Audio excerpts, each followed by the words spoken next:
Hi everyone, welcome to Ups and Downs, the show where we take a popular movie, we break it down bit by bit by bit, we find all the good bits, we give them an up, and we find all the bad bits and we give them a down. Today we're going to be looking at Cats, the musical movie. Was once a musical on the West End, is now a Hollywood blockbuster. Some critics have called it a failure, others have called it an absolute disaster. Let's take a look at it and we'll up those downs.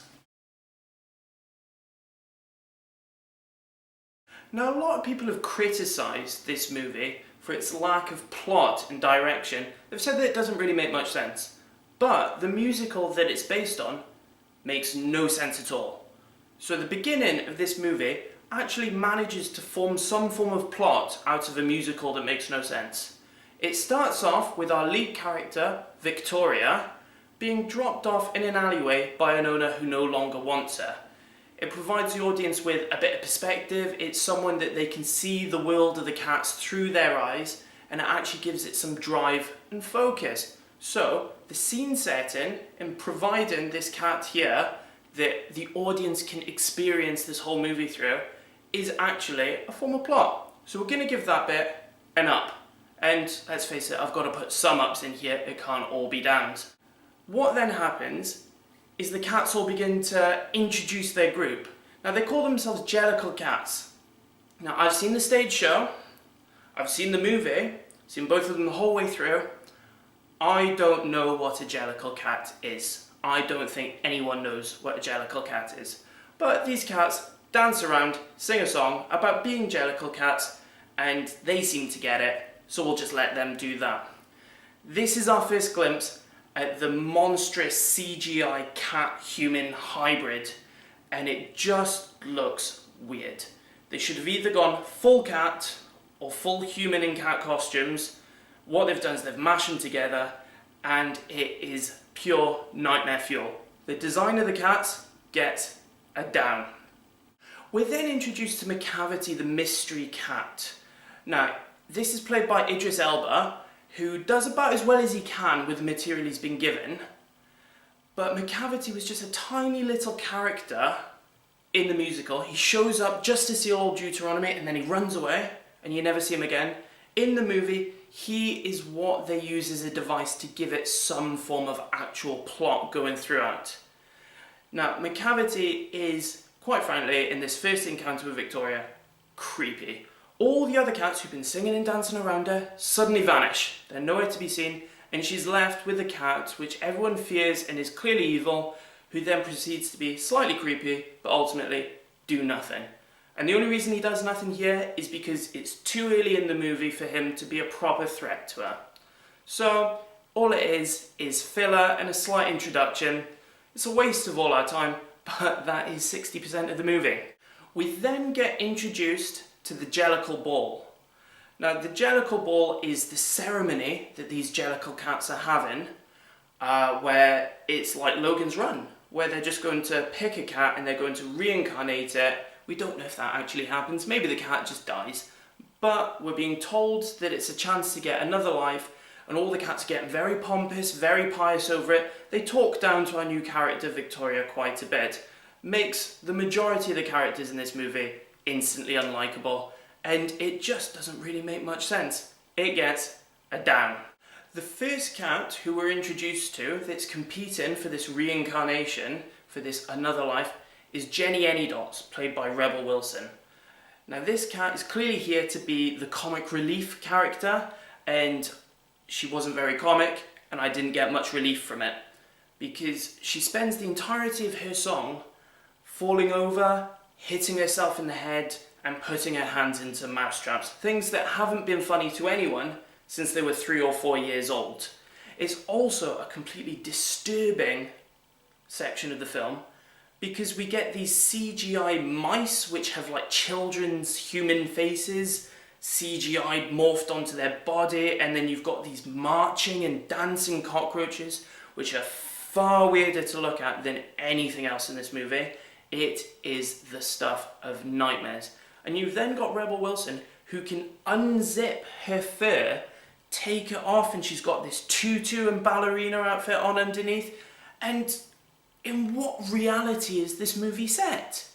You know, it's either meant to be realistic where we're seeing into the world of these cats behind the scenes, or it's completely bonkers, but it's trying to have its cake and eat it too. And Rebel Wilson keeps trying to be funny in this section, and she's not. I've seen doctors' waiting rooms that are funnier than Rebel Wilson in this movie. And her song, She Has No Reason to Want to Be Reincarnated, is even pointed out by the cat Victoria that she has the perfect life.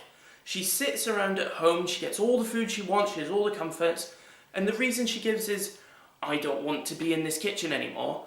That reason is not good enough to suddenly want to be reincarnated to have another go at life. It's not good enough. Rebel Wilson, as Jenny Anydots, gets a massive down. We follow Rebel Wilson with James Corden.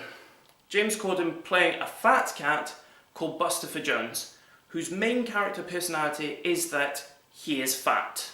And it is just one long song about how fat James Corden is and how fat his cat is because he eats so much. The reason given that he wants to be reincarnated is that he wants to be reincarnated as a thin cat so that he can get fat all over again. And you know what? We'll give him a pass on that. That's fine. It's a better reason than Rebel Wilson's reason. But the song is fine, and I'm going along with it. I'm quite happy. He's picking up scraps of food and he's eating them and stuffing his face and singing about how fat he is. And that's great. I'm like, you know what? This is fine. Until James Corden has to get his James Corden moment, where he grinds the song to a halt purely to enter into this bit where he gets angry at this other cat because they've acted in a way which might suggest that he's fat. You are in the middle of a song about how fat you are, and you stop it to be upset with someone because their actions may lead people to think you're fat. No! Ridiculous. And it's purely so that James Corden can do his stuttery British English thing where he's, oh, that's not funny, here's me being funny, funny to you. It's not good. It's rubbish. James Corden, you spoil the movie. You do not have to insert yourself into every musical that is being made right now. Down. What we then have afterwards is we have Macavity the Mystery Cat actually adding some plot to this movie. Because what he's doing is he's eliminating the competition because he wants to get reborn into another life. We don't really get a proper reason as to why he wants another life, but at least he's adding some plot and some menace to this movie. Thank you, Idris Elba, for adding some form of value. But what doesn't really make sense is Idris Elba's cat can just make other cats disappear. He just teleports them and they vanish in a cloud of smoke. But you know what? I was very thankful because he made Rebel Wilson disappear and he made James Corden disappear. Happy days. Or so I thought, until it's revealed that Rebel Wilson and James Corden are still alive and they are tied up on this boat where they're being held hostage. Now, if Macavity is as evil as they say Macavity is, surely he would just do them away. Get rid of them, kill them off. You might lose your U rating, but let's face it, not that many kids are going to this movie anyway. He just ties them up and we have to suffer them even more. I'd love it if they explained why you could suddenly teleport cats, and I'd love it if they didn't bring back Rebel Wilson or James Corden. So, should be an up for adding some plot, but overall, for the damage it's causing to my soul and my brain, it gets a down. We are then introduced to Jason Derulo's cat, Rum Tum Tugger. Now he sings a song about himself, but it's quite bizarre because Jason Derulo doesn't begin the song by singing the words Jason Derulo, confusing me for a moment, thinking, is that really Jason Derulo? He hasn't sung his name yet. But instead he sings a song where he sings his character's name over and over again. And this bit is generally fine. It is filler, like 80% of the movie, but it's a decent enough song. It's well set, they all go into this milk bar. You can see that all the other cats are intrigued, the female cats are attracted to him. He sings his song, says his piece, all well and good. It's fine. At least Jason Derulo can actually sing, which is more than can be said for a lot of the other actors in this movie. So we'll give Rum Tum Tugger and Jason Derulo an up.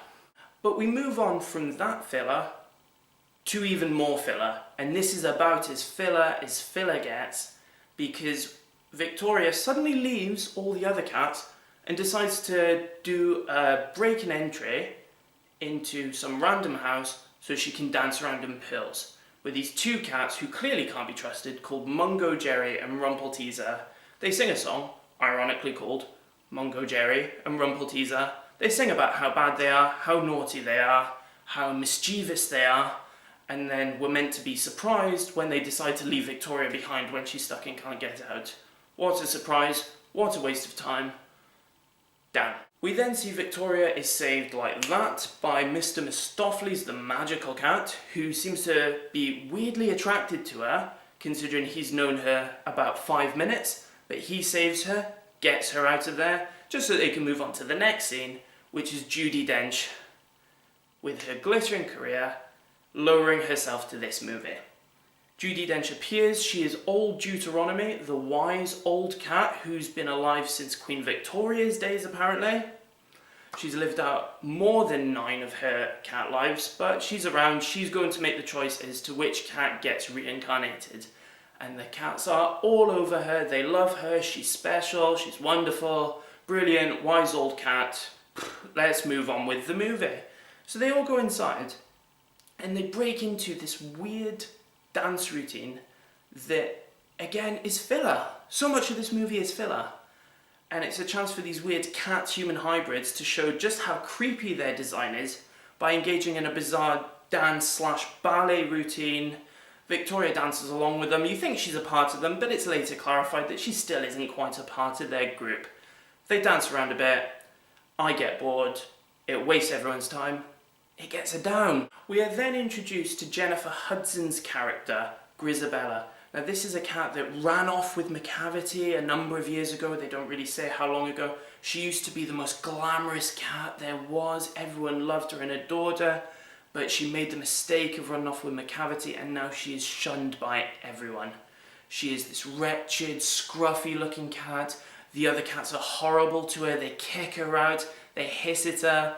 Now, Jennifer Hudson is a brilliant actress, and she is definitely the best choice of singer to sing the classic song, which comes later in the movie. But you are left with an uncomfortable feeling seeing Jennifer Hudson being kicked out by a lot of these other cats, being treated horribly, and pretty much dumped on the pavement. Now, our character Victoria, who clearly is the most sensitive and lovely and wonderful cat, she goes outside to check on her, I don't know, and we get the little bit of Memories, the classic song which everyone knows from Cats. We get a little snippet of it, and I'm starting to enjoy it and I'm getting into it, and then it gets swiftly cut down by Victoria the cat, who has to sing Taylor Swift's song, Ghosts. And it has no need to be in the movie. All it does is it fills time, filler returns again, it fills some time, it's instantly forgettable, it's not that good a song. I can only imagine that it was part of Taylor Swift's contract that she needed to have one of her own songs inserted into the movie, which has stood the test of time for over 20 years. But no, Taylor Swift, if she's going to be in this movie for 4 minutes, she needs to have her song in it, she needs to leave her mark because she's special and wonderful, and we all need to pander to her.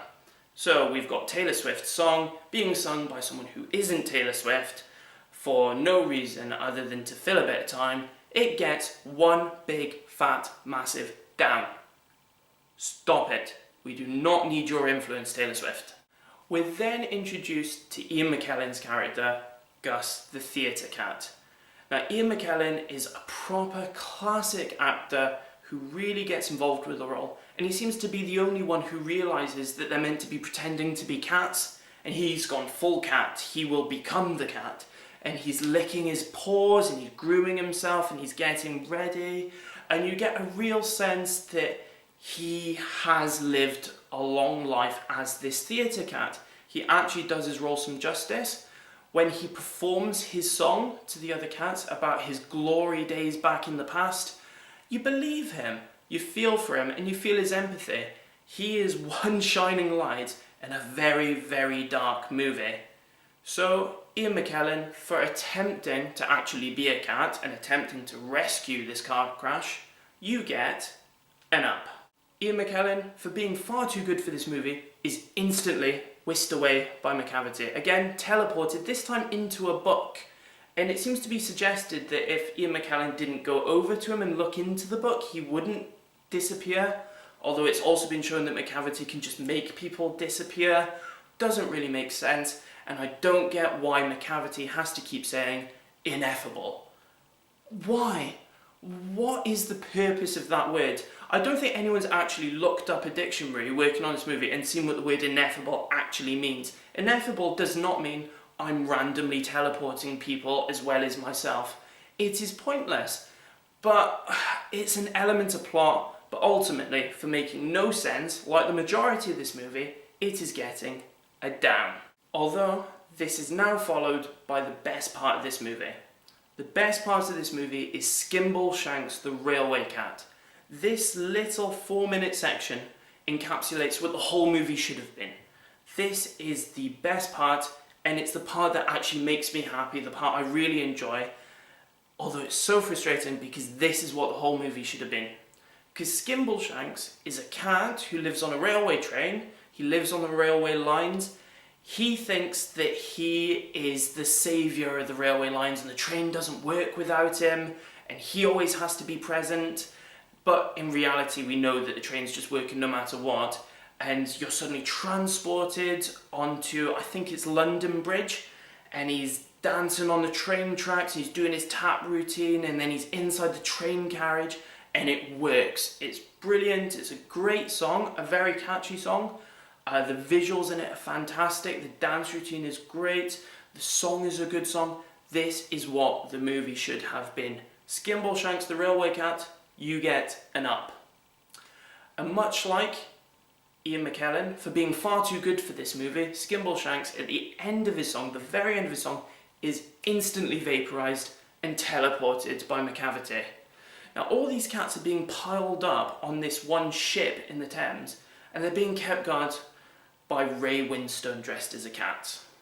And it is just Ray Winstone dressed as a cat, being Ray Winstone, which is mainly just pretending to be hard, and it's just awful. It's so bad to see these cats tied up on a boat, Ray Winstone sort of poking them with a broom, like keeping them hostage. It's just rubbish, it gets a down. We then move on to the bit where Taylor Swift is introduced to the movie. Now I talked about how creepy these cat-human hybrids look. The Taylor Swift one is the one which is possibly one of the creepiest imageries of this movie. Because the Taylor Swift cat is the one where the breasts are most pronounced. Now here's the thing, they've not gone full cat, they've not gone full human, but what they've done is they've made these weird cat-human hybrids with breasts, which just looks wrong, and it looks bizarre to see it on Taylor Swift as she's floating in the air on this weird cardboard moon, which you don't even question because the movie's so weird, you just say, yeah, you know what, why isn't she floating on a cardboard moon? The one thing I do like is her role as Macavity's henchwoman seems to make sense. And what she's doing is she's throwing catnip on top of all the other cats to distract them and take them under her spell, which allows Macavity the distraction to infiltrate the group. It makes sense, it actually works. The Macavity song is not a bad song, so overall for having a bit of sense to it, just a little bit of sense to it, for actually helping drive the plot forward and giving good reasons for Macavity to be able to infiltrate, I'll give that bit an up. We then reach the bit where Macavity demands to be the cat chosen to be reincarnated by Judi Dench. And we all know how that's going to go. She tells him no, he gets stroppy, he teleports her away. And then for some reason we seem to end up in Pirates of the Caribbean, where Ray Winstone is attempting to make Judi Dench walk the plank, which doesn't make much sense, looks bizarre, it gets her down. So, with Judi Dench captured and being made to sort of walk the plank, it suddenly all falls down to the magical Mr. Mistopheles to save the day. Now this is a guy who's, the whole way through, he's been this cat who's sort of like pulls out a random bunch of flowers, or does silly little card tricks, and he calls himself a magician. He's like the magical Mr. Mistopheles. And now it's suddenly been being put upon him that he has to teleport Judi Dench right back to the theatre, right back where she was. And he's shown no real magic skill, he's shown no incredible capabilities, but they all suddenly turn to him like, why haven't you teleported her yet? As if that's like something he does on the regs, which he doesn't. So he suddenly tries to G himself up and he has to magic her along, and they sing probably the catchiest song in the whole movie, which is Mr. Mistopheles. And they do it quite well. They build it, they layer it, he's struggling, you keep thinking, oh, is he going to get her back? She doesn't show up. And then finally, just as you think he's completely ruined the moment, no one's going to get reincarnated, they're not going to have some weird pagan ceremony, suddenly Judi Dench appears, Mr. Mistopheles is wonderful, and then he starts like flying and he makes things appear in the skies. Okay, fair enough, I guess he's magical. You know what, if they're going to let Idris Elba teleport people all over the place, fine, he can be a magic cat. Fine. Then what we've got is the moment that it's all been building to, where old Deuteronomy, Judi Dench, finally has to pick a cat to be reincarnated. And lo and behold, Jennifer Hudson rocks up again, very conveniently at the perfect time. And this time the lovely sainted Victoria comes along. Come on, Jennifer Hudson, in you come, and just plonks her right in the middle. No one wants her there. Just plonks her right in the middle in front of Judi Dench and goes, shut up everyone, I know it's my first day, but listen to me, sing. And because it's Jennifer Hudson, she sings Memories, and it's brilliant. It is actually very good, it's very well done, it's a good song, it's the classic song, and Jennifer Hudson is a brilliant singer. So for Memories, for the whole Grisabella thing where she comes back and sings, that gets an up. And obviously, Judi Dench comes along, you're going to be reincarnated, and they stick her in this like wicker basket, and Mr. Mistopheles just goes, cool, flies her off into the air, off she goes flying into the air to be reincarnated. Hopefully she doesn't just freeze to death in the air. But this is meant to be some annual thing they do every single year. But Mr. Mistopheles has only just discovered his powers when he's teleported Judi Dench back. So, how were they doing it in the past? You know, was someone just putting on a rucksack and climbing up a hill whilst they all sing and wave them off? You know, it doesn't make that much sense. But nothing else in the movie has. I mean, Rebel Wilson gets out of being tied up by unzipping her fur and jumping out. Logic is gone at this point. I've left it behind. I don't care anymore. It's nearly done. It's time to leave the theatre and stop off at the toilet and write a nasty review on Twitter. So, we've got a final bit where they'll sing her off into the sunset. Idris Elba, who... he starts the movie off in a trench coat and a fedora, and he's all mysterious. But by the end of it, he's naked, he's just in his fur, and it stirs these weird feelings when you see Idris Elba's muscular frame covered in this weird CGI fur. It's not right. It's, I would say, inhumane. Incatane, is that a thing? But off he goes, he's trying to jump up to a... Suddenly he can't teleport anymore. That's not explained. They sing her off, end of movie. Cool, we're done. But we're not done, because Judi Dench has to do this weird poem for the final 2 minutes, and I get that it's in the musical, it's a part of it. It doesn't have to be in the movie, because the movie sort of builds to a crescendo, it's done, and then Judi Dench goes, no, you're not leaving yet, I've got to talk for a bit, and it's boring. All she basically says is that a cat isn't a dog. I think I knew that before the movie started. I knew that, you didn't have to tell me, and it just drags it through the dirt. We don't need it, and it's a shame to see Judi Dench lowered to that level.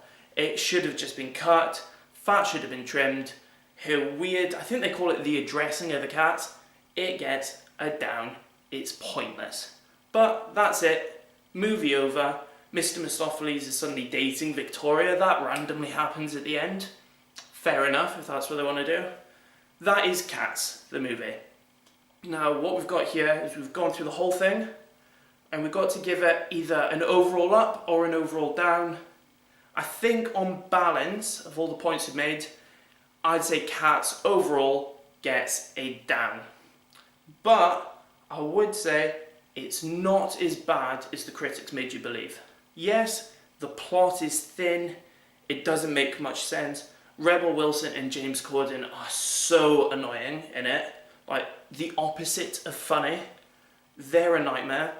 They look bizarre. It's nightmare fuel. I will go to bed having horrible dreams after seeing that. But some of the songs aren't bad. Skimbleshanks is the highlight. Mr. Mistopheles is quite good. A lot of the best parts are actually not the big name stars. But it does have to get an overall down. There are too many flaws, but if you embrace it for what it is, see it as a musical, go along for the songs and the weirdness, you might end up enjoying it. But overall, it has to get a down. And it's getting kicked out in the alleyway just like Victoria in the start.